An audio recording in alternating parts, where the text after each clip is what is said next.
की कहानी। बहुत समय पहले एक दूर देश में एक विशाल और शानदार महल खड़ा था। यह महल इतना बड़ा था कि इसमें सैकड़ों कमरे और गलियारे थे।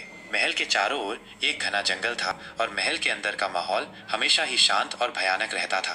कहा जाता था कि इस महल में एक भूत रहता था। भूत एक युवा राजकुमारी का था जिसकी मृत्यु महल में ही हुई थी। राजकुमारी की मृत्यु कैसे हुई ये किसी को नहीं पता था, लेकिन लोगों का मानना था कि उसकी आत्मा महल में ही भटकती रहती है। कई सालों तक किसी ने भी महल में जाने की हिम्मत नहीं की। लोग डरते थे कि कहीं उन्हें भी राजकुमारी के भूत का सामना न करना पड़े। लेकिन एक दिन एक युवा राजकुमार महल में जाने का फैसला करता है।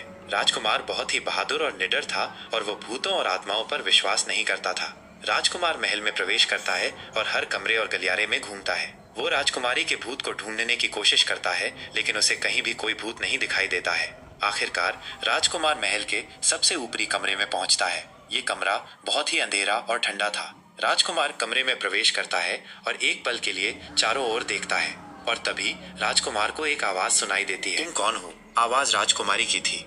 राजकुमार डर जाता है, लेकिन वह हिम्मत नहीं हारता है। वो राजकुमारी से बात करने की कोशिश करता है। राजकुमारी राजकुमार को अपनी कहानी बताती है। वो बताती है कि उसकी मृत्यु कैसे हुई थी और वो क्यों महल में भटकती रहती है। राजकुमार राजकुमारी की कहानी सुनकर बहुत दुखी होता है। वो राजकुमारी से वादा करता है कि वो उसकी आत्मा को शांति दिलाने में मदद करेगा। राजकुमार राजकुमारी को महल से मुक्त करने का एक तरीका ढूंढता है। वह राजकुमारी को एक विशेष मंत्र का जाप करने के लिए कहता है। राजकुमारी मंत्र का जाप करती है और उसकी आत्मा को शांति मिल जाती है। राजकुमार राजकुमारी को धन्यवाद देता है और वो महल से खुशी खुशी लौट जाता है। इस घटना के बाद महल का नाम बदलकर शांति महल कर दिया जाता है। लोगों का मानना है कि अब इस महल में कोई भूत नहीं रहता है और ये एक खुशहाल जगह है।